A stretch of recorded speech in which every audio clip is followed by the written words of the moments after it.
Good morning friends, welcome to my channel अनुकी मोहब्बत और आप देख रहे हैं प्योर लव। लास्ट पार्ट में हमने देखा था कि जो वैदेही रहती है वो प्रीति के साथ कुछ ब्यूटीफुल मोमेंट्स बिताती है उसे वॉशरूम में ले जाकर। यहाँ पर जो रिमझिम रहती है वो अपनी फीलिंग्स को नहीं दिखाना चाहती थी, पर अनजाने में ही सही कहीं ना कहीं उसके अंदर जो फीलिंग्स थी अरुण के लिए वो दिख रही थी। चाहत और अनन्या तो आंखों आंखों में खेल रहे थे क्योंकि वो लोग भी चाहते थे अपने प्यारा मोमेंट्स बिताने। तो ये था हमारा लास्ट रिव्यू। अब आते हैं करंट पे। पूरे के पूरे क्लासरूम में सबके सब आ जाते हैं।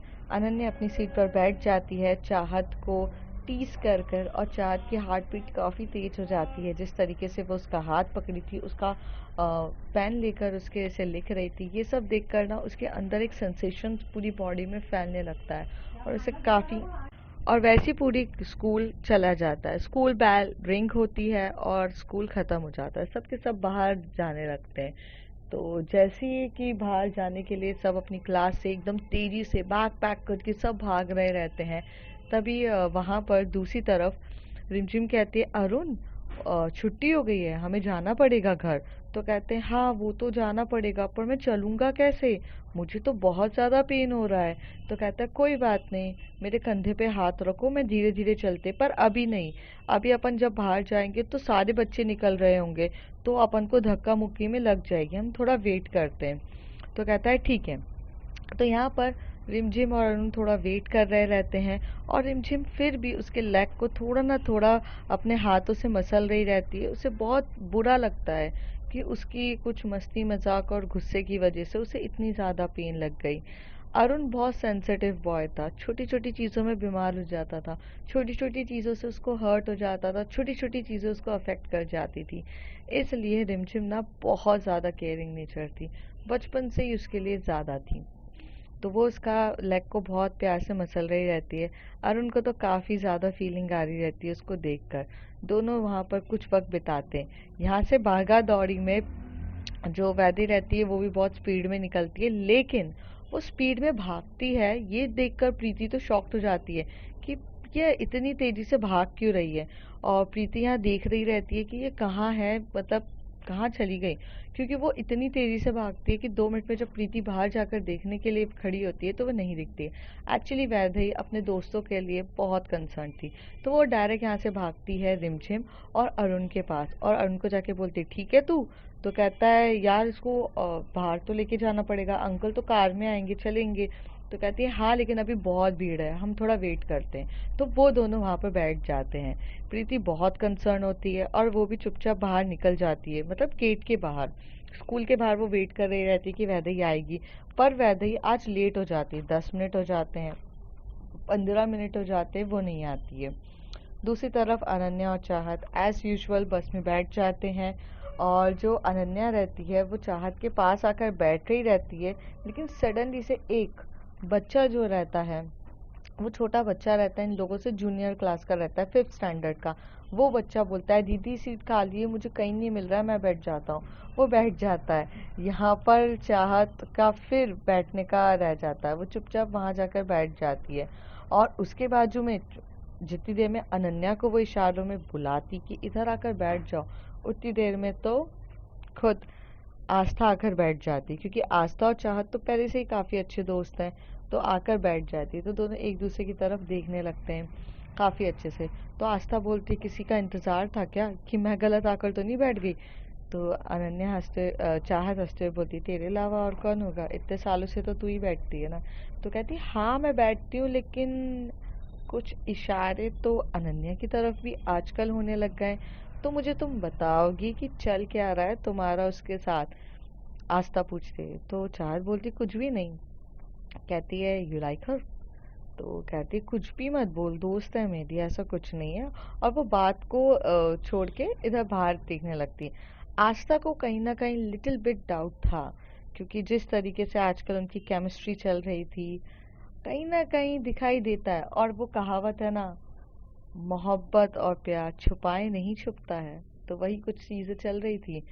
अब इनका थोड़ा दिख रहा था। थोड़ी देर में बस चली जाती है और अब स्कूल लगभग खाली हो जाता है और सबके सब चले जाते हैं। वहाँ पर सिर्फ दो लोग वेट कर रहे रहते हैं। एक अरुण के पापा की कार वेट कर रही रहती है और वहाँ पर प्रीति वेट कर रही थी। तो अरुण के पापा को स्कूल पूरा खाली दिखता है, तो वो उतरते हैं और वॉचमैन के पास जाकर बोलते हैं कि यहाँ पर सब बच्चों की छुट्टी हो गई क्या? तो वॉचमैन भैया बोलते हैं हाँ भाई साहब, हाँ सर, सबकी छुट्टी हो गई है, कोई प्रॉब्लम नहीं है, कोई भी बच्चा नहीं बैठा है, ये बच्ची बैठी है, ये आपकी है क्या? तो कहते नहीं नहीं, ये मेरी नहीं है, पर ठीक है कोई बात नहीं। तो इधर आते बोलते बेटा आप अरुण को जानते हो? तो वो कहते हैं कि अरुण, हाँ हाँ मैं जानता हूँ अरुण, मैं जानती हूँ अरुण को। तो कहते कि बेटा वो नहीं आया है। और तो कहती है कि अंकल अरुण को ना थोड़ी चोट लग गई थी, तो उसके साथ रिमझिम और वैदेही भी थे। वैदेही का नहीं पता, रिमझिम तो थी। तो वो लोग भी अभी तक नहीं आए हैं, मैं भी एक्चुअली वैदेही का ही वेट कर रही हूँ। तो कहते क्यों इतना लेट कैसे हो गए, ये काफ़ी ज़्यादा लेट हो गया है, स्कूल तो लगभग ख़त्म होने के कगार पर आ गया है। तो कहते हाँ, थोड़ी देर में देखते हैं पीछे से अंकल और प्रीति की वहां से वैदेही अरुण को पकड़ पकड़ के आ रही रहती रिमझिम। थोड़ी देर में वैदेही बोलते मैं अपनी स्कूटी निकालती हूँ। तो वो बोलते पापा लग गया मुझे बहुत जम के। तो उसके पापा बोलते बेटा कैसे लग गया इतनी जमकर? तो रिमझिम थोड़ी नजरें झुका लेती है, तो अंकल को समझ में आता है कि रिमझिम और इसके बीच में कुछ लड़ाई हुई। पर उनके पापा इतने अंडरस्टैंडिंग और इतने अच्छे थे अरुण के कि वो समझते हैं कि when the couples are fighting each other they are to be silent. तब जब शांति रहो। तो वो कार का विंडो, सॉरी कार का डोर ओपन करते हैं और बिठाते हैं बहुत अच्छे से, कार का डोर ओपन करके ही बिठाते रहते हैं। जैसी रिमझिम अंदर से बैठती है और वो कहती है अंकल अरुण को कुछ ज़्यादा जम के चोट लग गई है, क्या हम डॉक्टर के पास चलें यहाँ से? क्योंकि उसके ना पैर में बहुत पेन हो रहा है, मैम ने स्प्रे तो लगा दिया था, ऑइलमेंट लगा दिया था, पर अभी भी बहुत पेन है। तो मेरी आपसे एक रिक्वेस्ट है कि प्लीज़ हम पहले डॉक्टर के पास जाएं और थोड़ा सा इसको लगा दें। तो कहते हैं हाँ ठीक है, कुछ ज़्यादा पेन हो रहा है क्या अरुण? उसके पापा पूछते हैं। तो अरुण बोलता है पापा पेन तो हो रहा है पर ठीक है कोई बात नहीं, मतलब ठीक है मैं मैनेज कर लूँगा। तो रिमझिम उसके सर पे मारती है अपने हाथ से, कहती क्या मैनेज कर लोगे, चलते बन नहीं रहा है, खड़े होते नहीं बन रहा है। अंकल मैं सीरियसली कह रही हूँ, आप ले चलो please please please, I am requesting you please. तो अरुण के पापा बोलते हैं हाँ बेटा मुझे भी पता है मेरा बेटा है, उसको चोट लग गई है, मैं लेके चल रहा हूँ, आप टेंशन ना लो। फिर ऐसे ये लोग गाड़ी करते हैं, गाड़ी अपनी घुमाते हैं और लेके चले जाते हैं। वहीं पे जो वैदेही रहती है वो देखते हुए रहती है और बोलती है कि अच्छे से जाना, वो टाटा कर रही रहती है। फिर वैदेही अपनी स्कूटी निकालती है और बाहर लेकर आती है और प्रीति को बोलती चलें। तो प्रीति कहती है मैं तो पैदल जाने वाली थी अगर आप 5 मिनट में नहीं आते। तो वैदेही बोलती तो गए क्यों नहीं आप अभी तक? तो कहते हैं मैं वेट कर रही थी कि आप आने वाले हो। तो कहते अरे तो आपको पता है ना, और मुझे भी पता है मैं आपको छोड़ के नहीं जाऊंगी और आपको बिना बताए भी नहीं जाऊंगी। वो तो एक्चुअली अरुण को चोट लग गई थी, इस वजह से ना मैं रुकी थी, वरना तो मैं, आपको पता है मैं नहीं रुकती, आपके लिए तो फटाक से आ जाती हूँ। तो कहती चलो बैठे? तो कहती हाँ हाँ बैठो। फिर ये लोग गाड़ी अच्छे से घुमाते हैं और स्कूटी के में बैठ के चले जाते हैं। जाते जाते एकदम से प्रीति कहती है वैदेही मैं क्या सोच रही थी, मुझे ऐसा लगता है कि अरुण और रिमझिम के बीच में कुछ चल रहा है क्या? तो वैदेही कहती क्या चल रहा है, वो लोग तो फ्रेंड्स है ना, लेकिन चल रहा है मतलब अगर कुछ चलेगा तो मैं बता दूंगी, वैसे मुझे अभी तक तो इस बारे में कुछ पता नहीं है। तो कहती अच्छा आपको नहीं पता, आप तो बेस्ट फ्रेंड हो। तो वैदेही अपनी स्कूटी रोक के बोलती है प्रीति बेस्ट फ्रेंड तो हैं और अच्छे फ्रेंड्स भी हैं, बट वो दोनों एक दूसरे को लाइक करते हैं, but they are not sure कि दे लव ईच अदर। और जब तक वो श्योर नहीं है मैं उस बारे में कैसे बोलूँ आपको। तो कहती हूँ फिर दोनों वहाँ से स्कूटी चला के पहुँच जाते हैं। यहाँ पर जो रिमझिम के पापा रहते हैं वो अपनी गाड़ी को डॉक्टर के वहाँ पर लेकर जाते हैं, हॉस्पिटल की तरफ लेकर जाते हैं। और वहाँ पर अरुण जब उतर रहा रहता है उसे बहुत पेन हो रहा रहता है और अंकल बस उतरती उससे पहले रिमझिम उसे बहुत प्यार से पकड़ती है और बोलती है कि अंकल डोंट वरी, मैंने उसे पकड़ा है, आप गाड़ी पार्क कर दो, मैं उसको अंदर लेकर जाती हूँ। अंकल को तो बहुत अजीब सा लग रहा रहता है लेकिन उसे खुशी भी हो रही रहती है कि इतनी क्यूट तरीके से ये लोग हैं। फिर वो उनको अंदर लेकर जाते हैं, आराम से बिठाते हैं और फिर वो बोलती है कि प्लीज़ ट्रीटमेंट करो। तो थोड़ी देर के बाद ट्रीटमेंट स्टार्ट होता है और उनको दिखाया जाता है। ज़्यादा जम के तो चोट नहीं लगी रहती है, डॉक्टर कहता है। बट डॉक्टर कहता है कि अगर आपको पेन बहुत ज़्यादा हो रहा है तो क्रैब बैंडेज वगैरह तो हम लगा रहे हैं, ऑइंटमेंट्स लगा रहे हैं, बट मैं ये कह रहा हूँ कि आप एक इंजेक्शन ले लो पेन किलर का, तो काफ़ी ज़्यादा बेटर फील करोगे। अगर पेन बहुत ज़्यादा है तो इंजेक्शन से सही होगा, क्योंकि मसल्स में थोड़ी लग गई है, तो या तो इंजेक्शन इज़ बेटर। तो यहाँ पर एकदम से अरुण देख के बोलता है, नहीं नहीं मुझे इंजेक्शन नहीं लगाना है, मुझे बहुत डर लगता है वो सुई से, वो बहुत जम के चुभती है। नहीं पापा पापा प्लीज़ प्लीज़ बोलो बोलो। तो उसके पापा कहते हैं कि अरुण पेन कितना हो रहा है ये बताओ। तो उसका वो बोलता है, पापा पेन बहुत हो रहा है, मैं सच्ची बता रहा हूँ, मुझसे नहीं सहन हो रहा है। तो रिमझिम बोलती है, अंकल लगा दीजिए आप लगा दीजिए, उससे पेन नहीं होगा। तो वो कहता है, अरे रिमझिम मुझे डर लगता है इंजेक्शन से, पापा समझाओ ना इसे, इसे कुछ समझ में नहीं आता, मुझे सच्ची में डर लगता है। तो उसे पापा कहते हैं कि हाँ बेटा, बट डॉक्टर अगर कुछ सजेस्ट कर रहे हैं तो सोच समझ के ही कर रहे होंगे ना, रहने दो। तो रिमझिम कहती है कि मैं हूँ ना, नहीं होगा ना पेन, तो मैं कब से समझा रही हूँ, चलो इंजेक्शन लगाओ, बहुत जम के दर्द हो गया है ना, इंजेक्शन लगा दीजिए।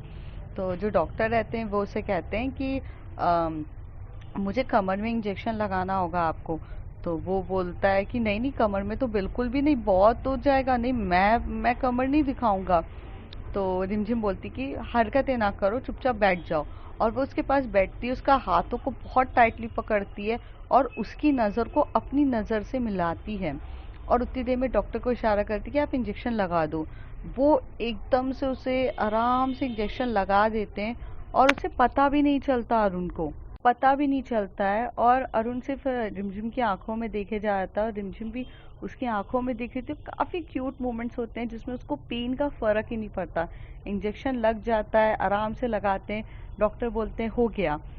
वो एकदम से खड़े होकर बोलता है, क्या हो गया, आपने इंजेक्शन लगा दिया? तो रिमझिम हंसते हुए बोलती है, मैंने कहा था ना इतना कुछ नहीं होता है दर्द, तो तू ओवर रिएक्ट करता रहता है हर एक चीज़ का, चलिए अंकल। फिर ऐसे करके जो ये लोग वहाँ से निकलते हैं, अंकल तो चुप मुंह से सिर्फ इन लोगों की क्यूट क्यूट मोमेंट्स देख रहे थे, उन्हें काफ़ी इंटरेस्टिंग लग रही थी। बोलते हैं ना, जब दो बच्चों का इतने प्यार प्यार से मोमेंट्स देखते हैं तो कभी ना कभी इंसानों को भी अपने दिन याद आ जाते हैं।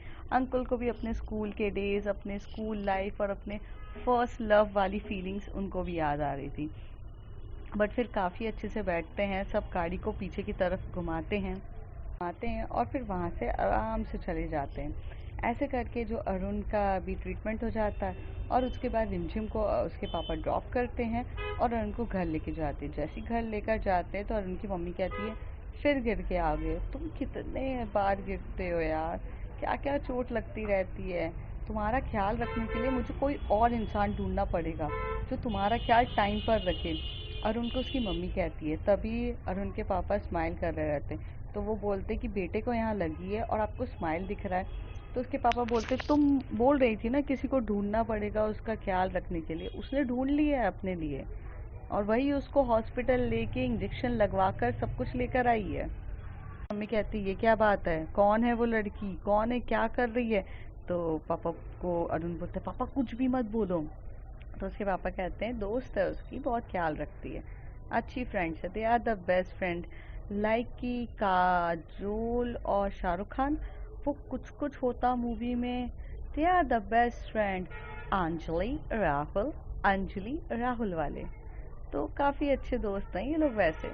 उन हंसने लगता है, बोलता है मम्मा मैं अपने रूम पे जा रहा हूँ, और वो चुपचाप अपने रूम पे चले जाता है। यहाँ पर सब बहुत उसको टीज कर रहे रहते हैं।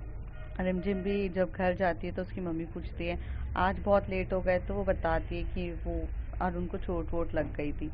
वैदेही भी अपने घर जाती है और वहाँ पर अपनी मॉम से बात करती है, बताती है अरुण को लग गई थी। और ये दिन ऐसे ही बीत जाता है सबका। फिर ऐसे ही स्कूल का नेक्स्ट डे होता है और 2-3 दिन करीब ऐसे बीत जाते हैं, सब अपनी लाइफ में मज़ेदार रहते हैं। फिर यहाँ से इनका स्टार्ट होता है, थोड़े यूनिट टेस्ट स्टार्ट होने लगते हैं टर्म्स के लिए। फाइनली बहुत दिन, मतलब 1 या 2 वीक्स बीतने के बाद अब वो दिन आता है जहाँ पे सीनियरों का दिन रहता है, जिसे हम बोलते हैं फेयरवेल पार्टी।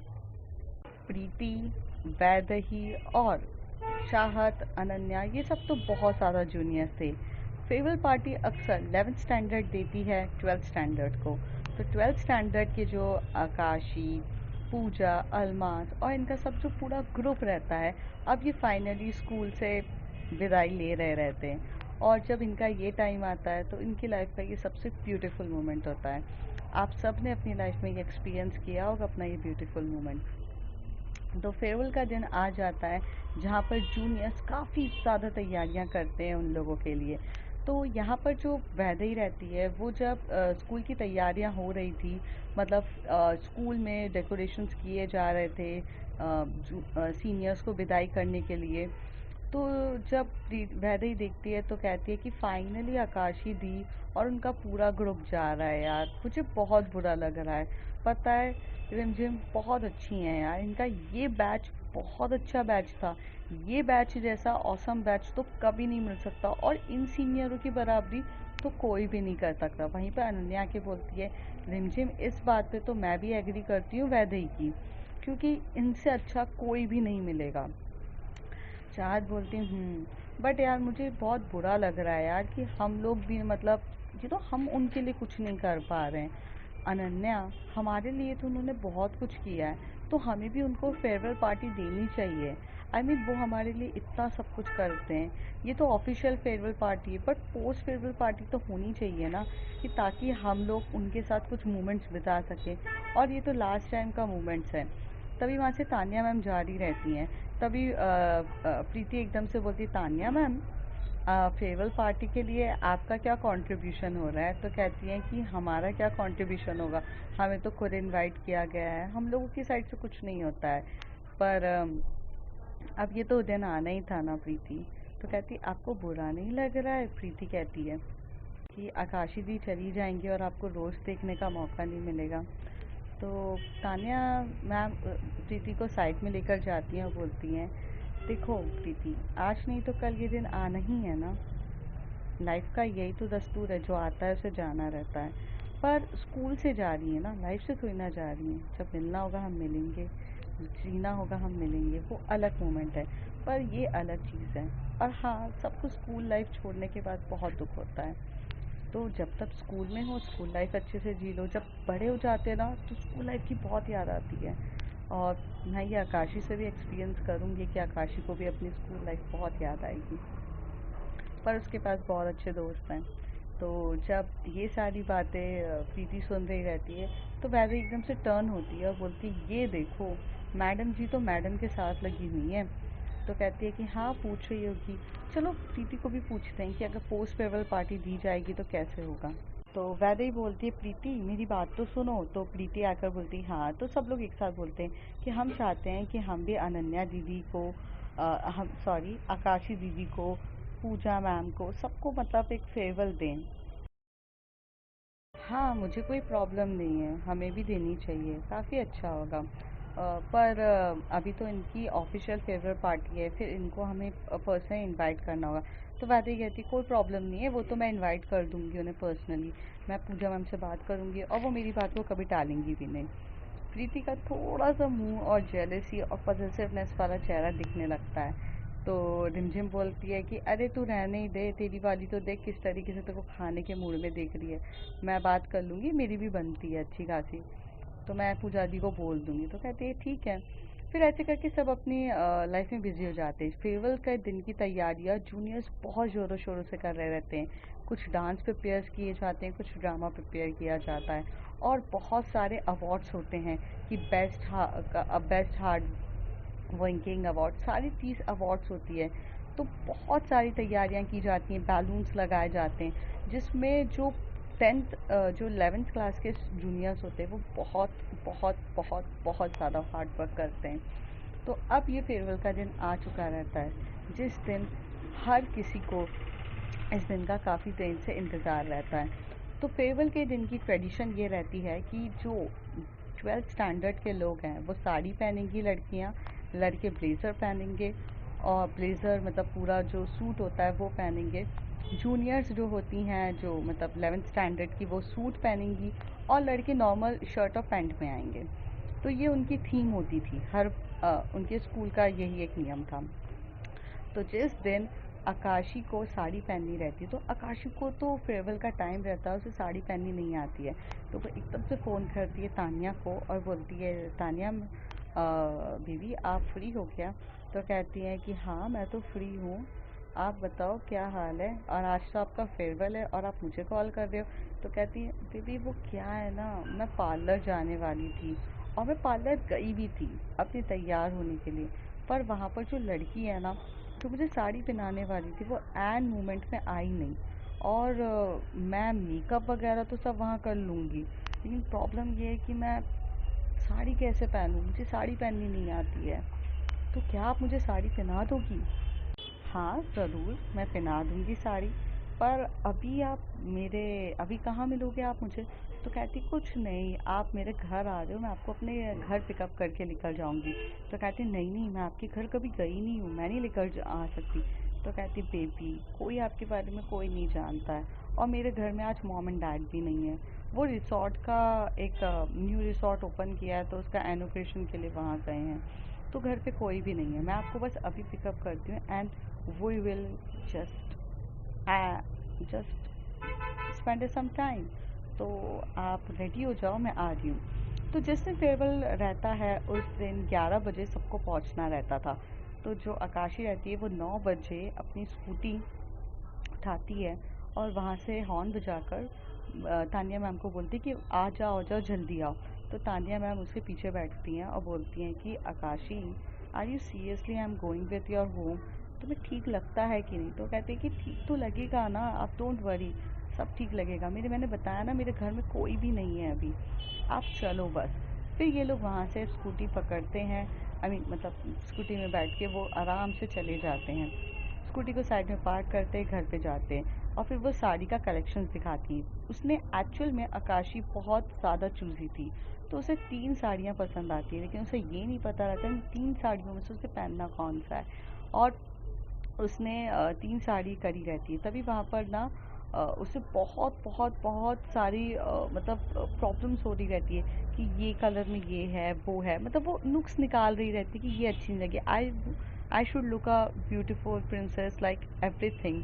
आकाशी बहुत चूज़ी रहती है। तभी वहाँ से तानिया मैम उठती हैं और वहाँ से एक साड़ी निकालती हैं जो ब्लैक और रेड का कॉम्बिनेशन होती है। वो काफ़ी हॉट साड़ी रहती है, और वो देख के बोलते हैं Akashi why you are not wearing this sari, this will be very awesome, और ये आपको काफ़ी सुंदर लगेगी और आपको बहुत ब्यूटीफुल बनाएगी। तो कहती है रियली? तो कहती है यस रियली, आप इसको पहनो बहुत अच्छी लगेगी। तो कहती है कि ओके, तो पहनना तो मुझे आता नहीं है, आप पहनाओगे? तो कहती मैं पहनाऊँगी आपको, बट आप पहले ब्लाउज़ तो पहन कर आओ और पेटीकोट भी। तो कहती है उसमें क्या है, मैं यही पहन लेती हूँ। तो वो कहती है आकाशी प्लीज़ मेरे सामने तो नहीं ना, जाओ। तो कहती है आपके सामने नहीं तो और किसके सामने? आप इतना क्यों शर्मा रहे हो? ये तो फर्स्ट टाइम थोड़ी ना है कि आप मुझे ऐसे देखोगे, हर बार तो देखा है। हाँ तो आप ऐसे क्यों बिहेव कर रहे हो? तो कहता है अरे मैं कहाँ, आकाशी प्लीज़। तो तानिया के पास एकदम मतलब तानिया जो रहती है वो थोड़ी सी टर्न हो जाती है, आकाशी उनके पास जाती है और बोलती है क्या हुआ है baby, I you so upset, don't you like to see me in that वे?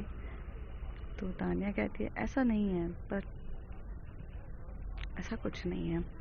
तभी आकाशी बोलती है बुरा लग रहा है कि मैं पास आउट हो रही हूँ, मैं जा रही हूँ, रोज नहीं दिखूंगी।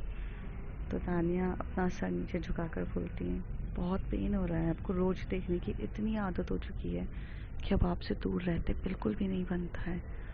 हो बेबी, हमारे हाल भी कुछ इसी प्रकार है, जाना कौन चाहता है, पर जाना तो पड़ेगा ना। और आप इस तरीके से मेरी लाइफ में आए हो कि मैं जाना भी नहीं चाहती, इसलिए आप डोंट वरी, मैं मॉर्निंग में भी आपको पिकअप करूँगी और स्कूल छोड़ूंगी, और इसी बहाने हम दोनों एक दूसरे को रोज मिलेंगे। पागल ना बनिए, ऐसा पॉसिबल नहीं है, तानिया कहती है। तभी आकाशी बोलती everything is possible baby when I am with you, and now I am dying to kiss you, are you want me? तो तानिया उसकी तरफ जब देखती हैं बोलती हैं कि क्या बोल रही हो आकाशी, तुम्हें तैयार नहीं होना है क्या? तो कहती टाइम है ना, 9 बजे है, 11 बजे पहुंचना है, अभी काफ़ी टाइम है, किस तो कर सकते हैं ना। तो ये दोनों एक दूसरे को काफ़ी डीपली किस कर रहे होते हैं, आकाशी किस कर रहे रहते हैं। तो जो तानिया किस करते करते उसकी पीछे की ज़िप ओपन करती हैं और उसने एक बहुत मतलब लॉन्ग ड्रेस पहनी रहती है, वन पीस नहीं कह सकते हैं बट वो ज़िप वाली ड्रेस रहती है। वो उसको किस करते करते उसके क्लॉथ्स रिमूव कर रही रहती हैं, पूरे तरीके से उसकी वो जो ड्रेस रहती है वो रिमूव करके हो जाती है। तो अब सिर्फ़ और सिर्फ जो आकाशी रहती है वो इनर क्लॉथ्स के में रहती हैं। पर धीरे धीरे आकाशी और वो तानिया एक दूसरे को किस करते करते पीछे के हुक्स ओपन करने लग जाते हैं। वहाँ से जो किस करते करते जो तानिया रहती है वो उसके नेक पे किस करते करते वहाँ से ब्लाउज़ भी उठा लेती है और ब्लाउज़ उठाकर धीरे धीरे देने लगती है और वो पहनाने लगती है, उसे टर्न करती है वॉल की तरफ और बैक पे भी किस करते करते उसे पीछे से वो आराम से उसके हुक्स भी लगा रही रहती है और पूरे टाइटली बांध रही थी और आगे से किस करते करते कर रही थी।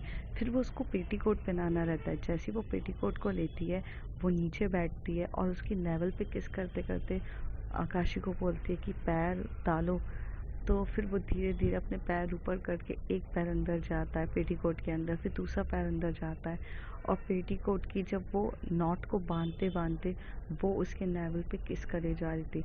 आकाशी तो पूरी पागल हो रही थी उनका इस तरीके से साड़ी पहनाने के स्टाइल के लेकर और इतना प्यारा और रोमांटिक तरीके से करके धीरे धीरे जैसे जैसे वो साड़ी को लेती हैं और साड़ी को पहनाने लगती हैं वो वैसे वैसे जिस जिस एरिया पे टच कर रही रहती है वहाँ किस भी करती हैं और डीपली डीपली डीपली एक दूसरे को हुआ रहता है। धीरे धीरे वो साड़ी की जैसे जैसे प्लेट्स कर रही रहती है, आकाशी अपना कंट्रोल पूरा खो चुकी रहती है।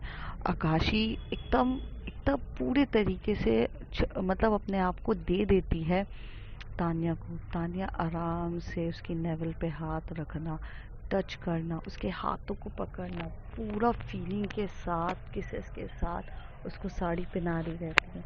धीरे धीरे वो दोनों एक दूसरे के साथ काफ़ी कंफर्टेबल होने लगते हैं और डीपली एक दूसरे को हो रहे रहते हैं। तभी एकदम से आकाशी उसे दूर करती है और उसके लिप पे किस करना स्टार्ट कर देती है। काफ़ी देर तक ये दोनों एक दूसरे को किस करते हैं बहुत अच्छे से। फिर एकदम से डोर रैंग होता है, मतलब डोर की बेल रैंग होती है। तो आकाशी और तानिया एक दूसरे को दूर होती है और आकाशी कहती है कि एक मिनट बेबी कोई आया है। तभी तानिया कहती है यू सेड कि कोई भी नहीं है घर पे और आपने मुझे बुला लिया है और दिस इज़ नॉट फेयर। तो वो कहती है अरे एक मिनट देखने तो दो मुझे, आप इतना डर क्यों रहे हो, जरा let me just check it. तो वो जाती है और वहाँ पे कैमरा लगा रहता है बाहर का, तो वो देखती है तो कहती पूजा है। तो कहती है ओके। तो फिर वो जाती है, काशी डोर ओपन करती है, पूजा बोलती है वाह यार, मैं तो पार्लर गई थी तेरा इंतज़ार कर रही थी, पता चला वो पार्लर में साड़ी पहनाने वाली गायब है, लेकिन तू तो साड़ी पहन के बैठी है और मुझे कौन साड़ी पहनाएगा। तो कहती है कि अरे अरे मुझे क्या पता था, सॉरी मैं बताना भूल गई, हाँ वो पार्लर वाली नहीं है। तो कहती तुझे साड़ी किसने पहनाई है। तो कहती है तानिया मैम ने। तो कहती है क्या वो अंदर। तो कहती है हाँ मुझे भी साड़ी पहनवा देना प्लीज़, वरना मैं कैसे जाऊँगी, प्लीज़ प्लीज़ प्लीज़। तानिया को जब वो प्लीज़ प्लीज़ कह रही रहती है, आकाशी के माइंड में आता है कि तानिया किस तरीके से साड़ी पहनाती है उस तरीके का सिर्फ हक तो सिर्फ मेरा है और किसी का नहीं है। तो वो थोड़ा चुप हो जाती है, फिर कहती क्या सोच रही है। फिर वो ऊपर जाती है और जाते से ही तानिया मैम को बोलती है मैम प्लीज़ मुझे भी साड़ी पहना दीजिए, प्लीज़ प्लीज़ प्लीज़। तभी तानिया बोलती है कि हाँ मैं पहना देती हूँ आपको भी। आशी के माइंड में तो यही चल रहा था कि जिस तरीके से मुझे इतने प्यार से साड़ी पहनाई है ये तरीका तो नहीं। तो आकाशी अपने फेस के एक्सप्रेशन को ऐसा करके बोलती है नो बोलो उसे। पर तानिया मैम चाहकर भी उसे नो नहीं कह सकती थी, क्योंकि अगर उसे वो चीज़ की ज़रूरत थी तो वो कैसे नो कह सकती है। तो वो शांति से बैठती हैं, बोलती हैं आप प्लीज़ रूम पे जाकर अपने ड्रेस चेंज कर लीजिए, ब्लाउज़ और पेटीकोट पहन लीजिए, मैं पहनती हूँ। और वहीं पे आकाशी खड़ी रहती है और वो साड़ी बहुत प्यार से और बहुत अच्छे से प्लेटेड्स की तरह पहनाती है। जिस तरीके से उन्होंने आकाशी को पहनाया रहता है वैसे बिल्कुल भी तरीका नहीं होता है। आकाशी बहुत स्माइल कर रही रहती है और थोड़ी देर के बाद पूजा ने भी काफ़ी अच्छी साड़ी पहन ली रहती है। फिर ये दोनों बोलते हैं कि हमें मेकअप के लिए भी चलना चाहिए। तो यहाँ पर तान्या कहती है कि ठीक है, आपको जैसा ठीक लगे, मैं चलती हूँ। तो पूजा को आकाशी बोलती, तू 2 मिनट जाना, मैं 5 मिनट में आती हूँ इनके साथ। तो कहती, अच्छा you need a private time. Oh sorry, मैंने लव बर्ड्स को डिस्टर्ब कर दिया। Okay okay, have your great time, मैं आती हूँ। और ऐसे कहके वो नीचे चली जाती है। तो फ्रेंड्स, देखते हैं अब आगे क्या होता है। If you like my story, like share and subscribe. Thank you.